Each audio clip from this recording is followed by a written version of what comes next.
Children who get off to a poor start in reading rarely catch up. We wait, they fail, but it does not have to be this way. As educators, we want what is best for all children. The Learning Center provides intensive small group instruction on a daily basis. Can you tell which of these students is a special education student? In the Learning Center model developed by East Whittier City School District, all students learn in the least restrictive environment, and no child is left behind. 5 years ago, the East Whittier City School District began designing learning centers at each elementary school to deliver special education services to Resource Specialist Program, RSP, and Special Day Class, SDC students. Learning centers allow for earlier and more direct academic intervention for all students in need.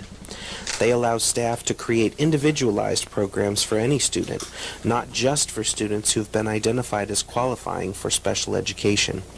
East Whittier has been able to get away from the old idea that special education refers to a particular place. Parents are more comfortable keeping their children at their designated home school with their neighborhood friends and siblings. The Learning Center has been a tremendous asset for our identified special education students, especially the LHSDC students. They no longer see themselves as different, isolated. They interact with general ed students. They start in the general ed classroom every morning from the very beginning. At our school, students constantly move from class to class for various flexible groupings depending on program and depending on ability. So for them to work with the teachers in the Learning Center, it does not make them feel special or isolated. There are general education at-risk students or intervention students who also join them in the Learning Center for specific skills instruction that they need. And so for our special ed kids, especially the LHSDC kids, they don't see themselves as any different. They don't even know their special education, and no one else does. The program requires that 2 special education teachers work together as a team to provide instruction and remediation services to all identified RSP and SDC students. These students attend their home school to receive these services. Students are included in the regular education program and receive Learning Center and paraeducator support as determined by their IEPs or individual needs. Students in the Basic Skills program or other severely handicapped programs continue to be served in self-contained classes in their current placements. Learning Center staffing includes a minimum of 60 hours of paraeducator support to serve approximately 60 students each week. Included in the number of students are general education students who are provided short-term instructional interventions lasting several weeks to several months. In addition, each Learning Center is staffed with a speech and language pathologist, counselor, school psychologist, and inclusion support team. Okay, now we have our magic word. So let's see who can figure out the magic word first. Does anybody know the magic word? Raise your hands if you know.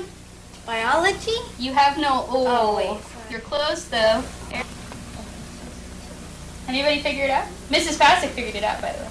What? Okay, Lewis, what is the magic word? Biography? Very good. Woo-hoo. I was the principal at Scott Avenue School 4 years ago when the Learning Center started there. And we developed it to meet the needs at our site. We did not have special day class students on our campus before we had sent them off to another site. So we brought our students back, and we had to make changes within our staff to accommodate those students. For the kids coming back, it was a little scary. Their parents were scared. But within a week, everyone was thrilled. We got very positive feedback, including letters to the superintendent and the board from those parents about how appreciative they were and the difference it made for their children to be on their home site and to be a part of the general ed classrooms. So that it really took off the labels from the students. And the learning centers have really allowed flexibility on the campus to meet the needs of more children that don't qualify. Proposed guidelines. A team leader for the Learning Center is identified by the principal. Responsibilities are assigned to specific staff, contacting outside agencies, scheduling, ensuring equitable caseloads, monitoring paperwork. Caseloads. 38 identified special education students, 28 RSP, and 10 SDC. 20 intervention students. Total caseload of 58 students. In addition to regular staff meetings, Learning Center staff attend regular special education coordination meetings. One of the important things to take into consideration if you use the model that we're using is to make sure that there is ample time for the general ed teacher to collaborate with the Learning Center teacher regarding the goals and objectives and learning areas that the students need.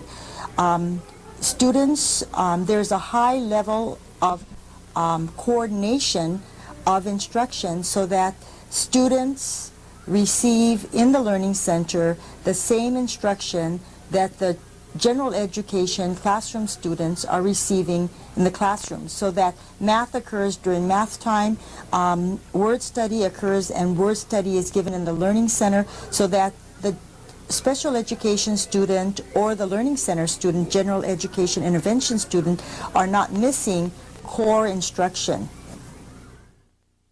All special education students belong to the school, start the day in a general education classroom, and are subjected to less labeling by peers, as they are not the only ones matriculating through the Learning Center.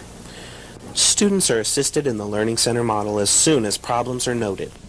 There is no need to wait for the gap between measured IQ and achievement to widen enough for the student to qualify as learning handicapped. In the current model, which requires a severe discrepancy before remediation is provided, students experience repeated failure as well as significant damage to their self-esteem. Students' time in the Learning Center is based on need, and they are grouped according to the level of intervention needed. Their increased daily small group instruction results in rapid academic progress. Non-identified students benefit from instructional intervention in the Learning Center and do not require special education eligibility assessment. Schools have experienced a reduction in numbers of students qualifying for special education and see more movement of students to less intensive special education programs or return to general education. Okay, yet Eskimos are able to build homes and find food which allows them to live in this harsh climate. We're taking this one paragraph, we're going to make it into one sentence. Anybody come up with a sentence? Not me. As one of the Learning Center teachers for the past 4 years, we've watched our Learning Center program evolve and grow into a program that we're very proud of, and that the general ed teachers are very supportive of, as well as the parents. When the students came back last year from being bused to other schools, the special day class students, the parents were a little apprehensive about having their students come back away from the special day classes. And it was just a very short time that first year after we started the program 4 years ago that the parents were very happy. They were happy with the way their children were involved in the regular classroom as well as in the Learning Center with other students, intervention students, as well as RSP students.